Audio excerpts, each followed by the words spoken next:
Hi, and welcome to another Pirate News. I have with us a few people today, myself included. We got Jamie, we got Steve, and we have the great and fabulous Malt. Ahoy. What up? And so tonight we were looking to discuss a couple key things, but nothing more important than the Google and Apple violating all of our rights here in America with what they're doing. Um, would one of you gentlemen like to elaborate? So Google and Apple, as the two primary mobile phone software providers, are talking about putting COVID-19 tracking in their phones, basically pushing out an update that'll automatically say, oh, you were near someone who has COVID-19, and so we're going to notify you. And then who knows where else that data goes. Of course, if it was I was near somebody for like 3 seconds, that may be the same as if I was at a rave, an illegal rave somewhere. So it's questionable as to how many false positives or even false negatives we're going to get. In thinking about their analysis, but the point is they're going to push it out to everyone's phone rather than have people opt in. Well, this reminds me of a sort of an unintentional or an unwitting hack on one of Google's directional services. Someone had collected a whole bunch of Android phones and was put them in a shopping cart and was wheeling them down the street. I don't know where he was going, but he's got the shopping cart full of Android phones, right? And so as far as Google was concerned, there was a large number of mobile phones that were moving very, very slowly. So the deduction was traffic in this area is bad. And so reroute everyone. just reroute everyone.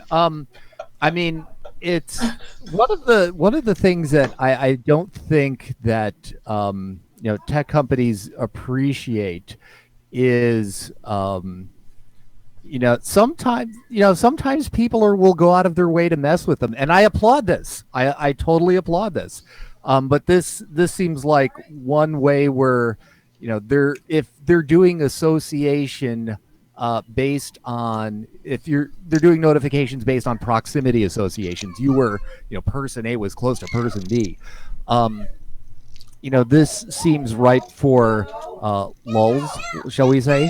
I'm also curious to wonder is how they identify someone who has COVID. Where are they getting their hands on that diagnostic information? I'm pretty sure that Google has a website that Trump has endorsed, which does not follow HIPAA guidelines to any extent, which is supposed to be, I think, like some sort of personal reference center for your COVID test results. Right, or one of those cases. Oh, go ahead, Jamie. No, I mean that was announced like a month ago, and one of the complaints is it doesn't exist. Oh, it doesn't even exist yet? No. Might exist in like parts of Silicon Valley, but that's pretty much it. I mean, you can have the issue of if someone self-identifies, then they'll go and, people could do that maliciously. And then as you said, for the lulls. And then you could also have the situation, but if they're going to go and get that information, it's like, do you trust Google to get that, and who will they share it with? I think. Sorry, what's South Korea doing? Because I think they have a similar program that I think South Korea and Singapore both do contact tracing through an app.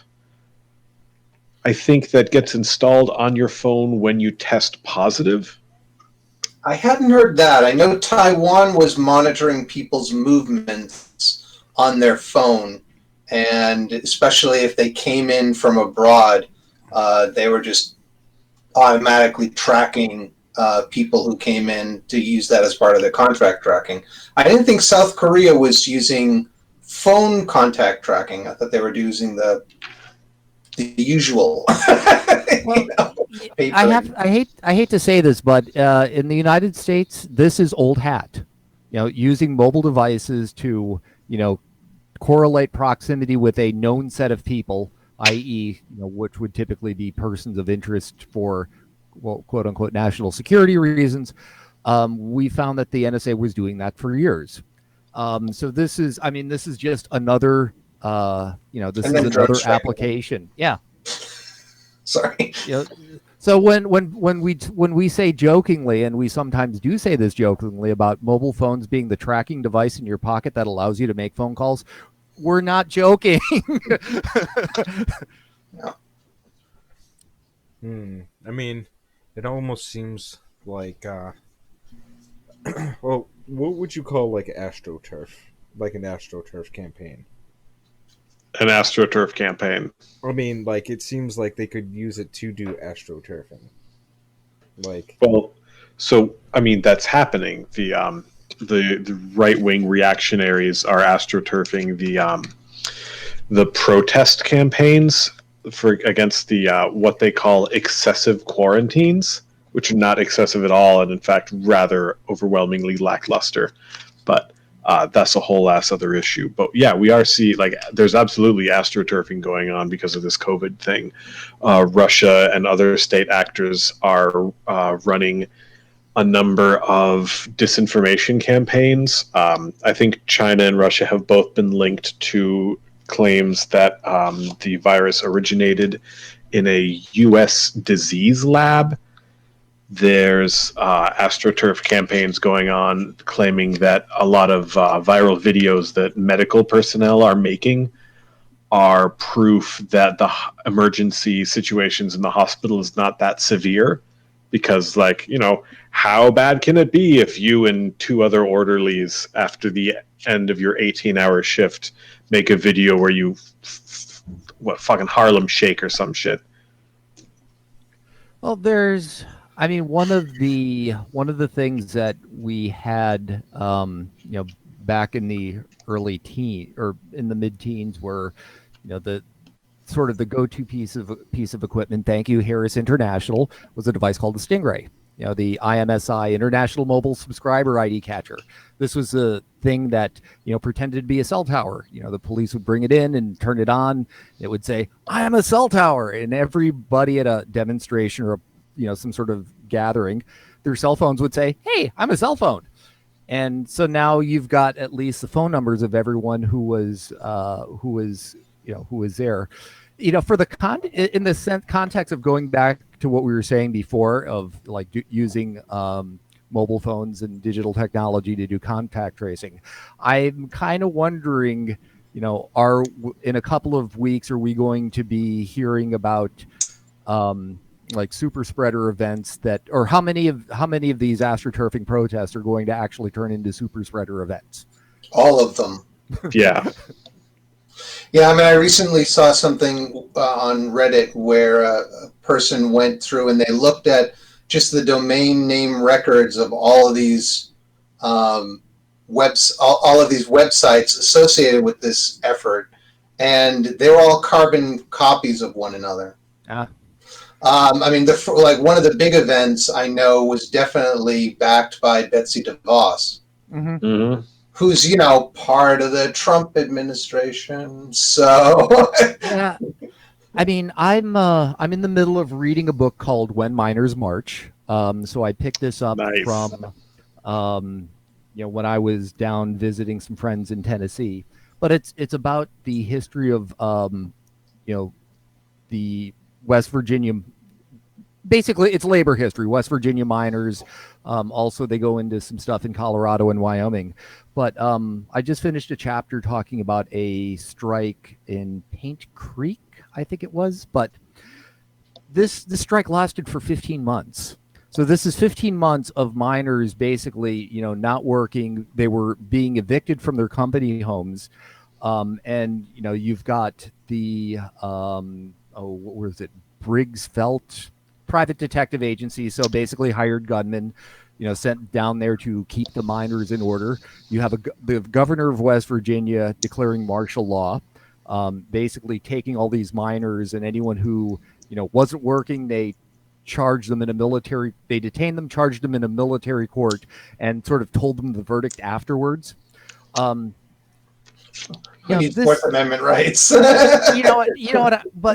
I mean, it was completely extra legal. But I mean, having to sit in comparison, being stuck in the house, even stuck in the house and collecting unemployment for, granted, it's crappy to lose a job, right?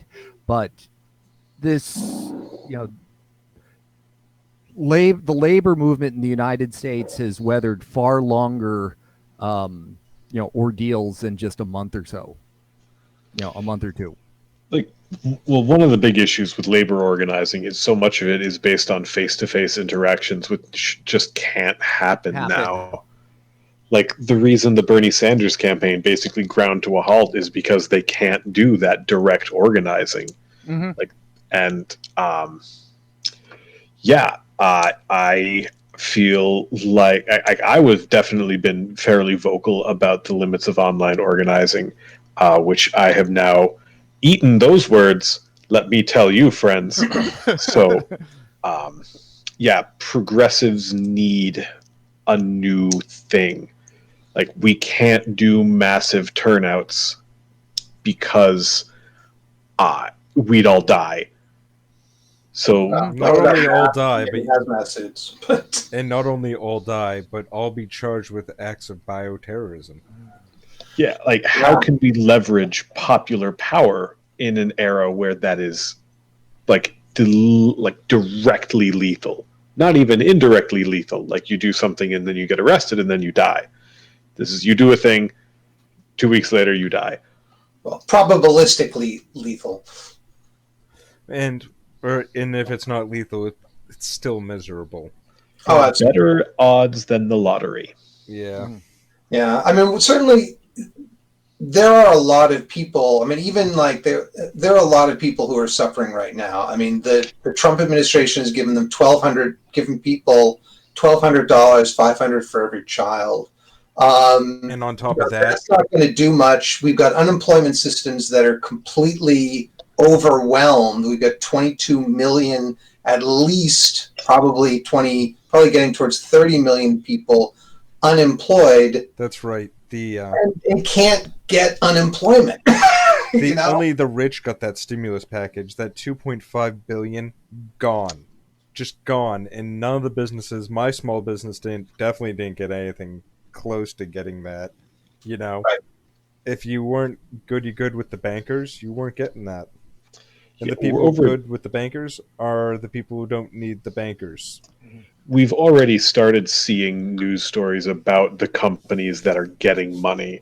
Like Ruth's Chris's Steakhouse, which is the dumbest name for a restaurant. Like, Ruth's Chris's Steakhouse is a dumber name than Fuddruckers. Okay? Pick one. Like, you can only be one dude. Is it Ruth or Chris? Figure your shit out. No. It started off as Chris's Steakhouse, and it was bought by Ruth, so she called it Ruth's Chris Steakhouse. You know what? Screw them both. Like, unless Ruth or Chris is the name of the meat on the plate, I don't give a shit. Anyway. But the point is, the money didn't go to the businesses that really needed it. It didn't go to anybody all those small mom and pop operations, those contractors who were self-employed, almost none of them got a thing. Yeah, right. Big businesses, not small businesses. This is a pork barrel event that we do not yet fully grasp the enormity of. Like, the stories that have begun trickling out already are just the tip of the iceberg. Like, this was in terms of worthless economic stimulus, this is at level with the Bush bailout that Obama passed. But it was still Bush's bailout. Honestly, this is probably going to be the worst depressions we have ever seen. Yeah, I think the housing market's probably going to crash, and all sorts of other catastrophes along that. Though gas is fabulously cheap, For the almost. moment. Where are you going? Unfortunately, All right. unfortunately, I'm considered essential, so I am All right. stuck doing things that I don't really want to be doing. Um, Yeah. Are And you you got one able of to those get? kind of gigs where you have to, you have to go to your work rather than, having your work come to you. So, yeah, well, I mean, emergency maintenance and stuff like that, but Mhm. Yeah. Are um, you able to get like hazard to help with PPE or anything like that? no, we just have to bring like ridiculous leather, like kitchen cleaning leather gloves, mask, respirators, Mhm. and a change of clothes. Hmm. Completely just keep face covered. But are you able to get enough sufficient PPE? No, we manufactured and washed quite a bit of our own. It's Okay. awesome. Um, Does the respirator help? Kinda. I have no idea. I'm not dead. Okay, well, that's a good thing. Sheesh.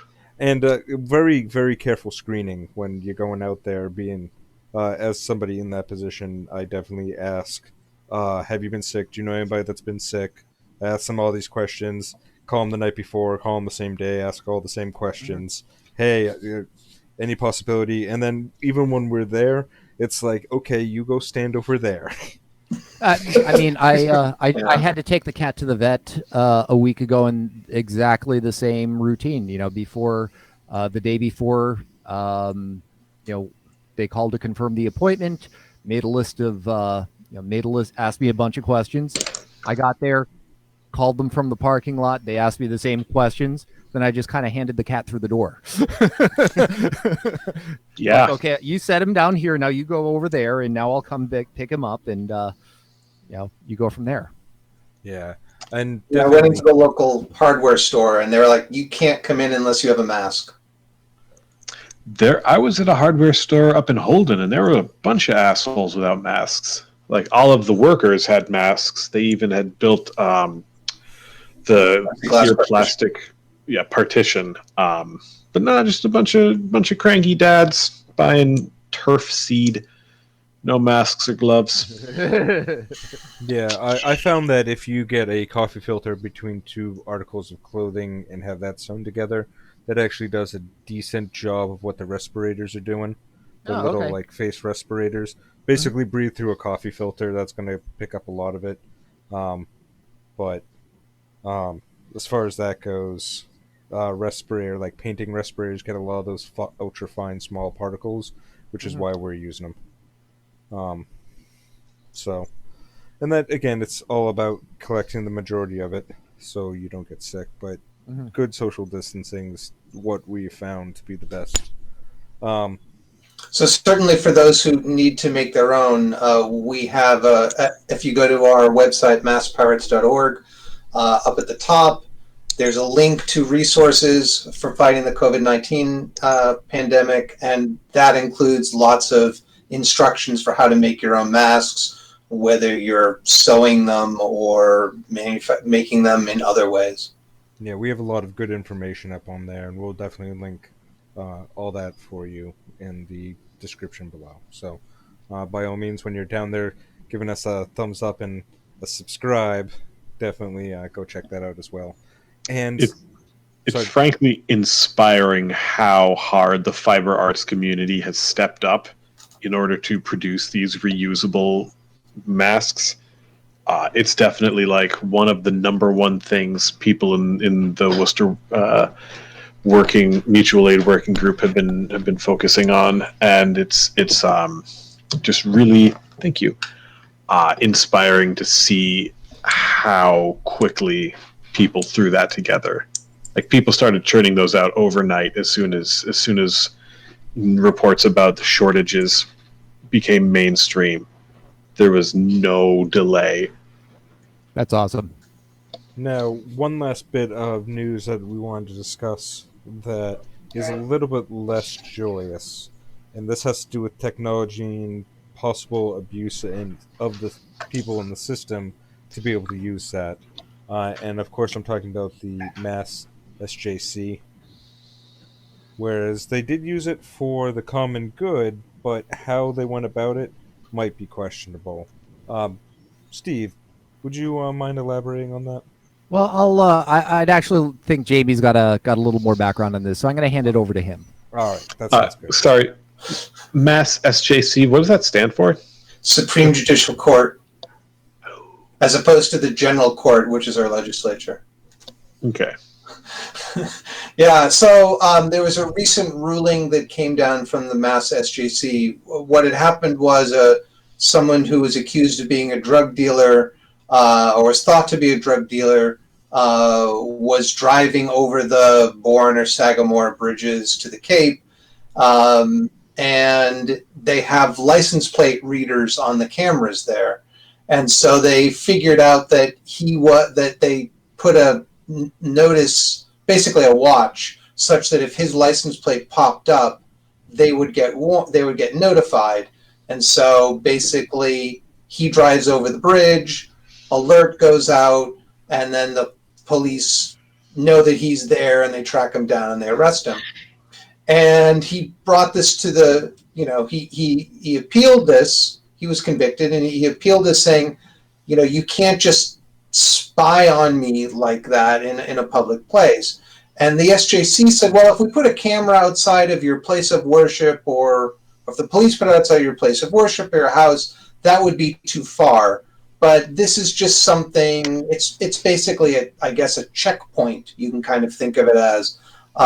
And so it's a virtual checkpoint. And so that was okay. It seems flimsy in their belief that that's okay. That that it's only if outside your house or your place of worship that's a problem, but that they're tracking your movements even through a particular point. That's not a problem. Seems wrong. So out of curiosity, knowing that there are gantries up and down, say the Mass Pike, that do exactly the same thing, where the claimed purpose of the data collection is to collect tolls. Do you happen to know what the purpose of those cameras, on the Bourne and Sagamore bridges? Is it toll collection or just? There's no tolls on those bridges. They'd be even slower than they are now. Okay. Oh, touche. You can't fix that either. No, I mean, well, they're going to tear down the bridge and put up a new bridge, right? The Cape only has one highway, and if it had any more than that, frankly, they wouldn't be much of a Cape.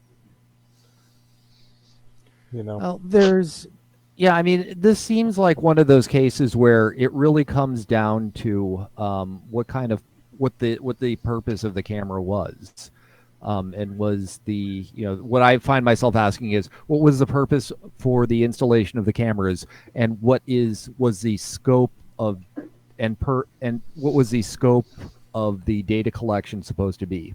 I mean, if they're doing traffic, if they were expressly installed to, monitor license plates and just get a little alert when a vehicle that was where the person was subject to an active investigation, that's, okay, I kind of see that. But I think this really underlies the importance of having, use policies around equipment like this. It really feels like they put it just to protect their rich people vacation enclave. Here's my question. It could be two things. I see it as they're allowed to do, for public safety, particular checkpoints such as who you were discussing earlier, Steve, with it possibly being like an alcoholic checkpoint. Mm-hmm. Or sobriety test. Sobriety test, yes, thank you. Sobriety checkpoint, I believe, is what it is actually called, but I'm not 100% on that. But the real question is, if they're doing this all the time to everyone, would that not be more like checking into a different country? I mean, what level do we really say is acceptable for them to be watching our every movement? And who is at the end? Who is fundamentally responsible for the managing of that data? And what if they get breached? I'm pretty sure that having the universality of collection has actually been a defense of surveillance, saying that it's not spying if we do it to everybody, which in retrospect now is actually kind of suspicious. Just a little. So one good thing about this ruling, or interesting thing at least, is they said that if police want to avoid one of these constitutional challenges with location-based data like ALPRs, they should ask for a warrant in advance. But what's interesting about that is that even if they ask for a warrant, then they have to hand over to the defendant or the defendant's lawyer all data collected on that person, even if it isn't used in trial. Which is kind of interesting because if they say, oh, you went over this bridge at this time, thus you were in this, thus you committed this crime or something. Whereas if there was other data that said, well, no, but I was nowhere near where you said the crime happened at the time, then they can't pick and choose the data that they want to hand over to the defendant. They have to give all of the data. And so and it's data that they have. It's not like, oh, I collected my own set of data that may or may not be wrong, and that proves that I was over here. So it's interesting. There are some nuances to this. Yeah, Sorry, Steve.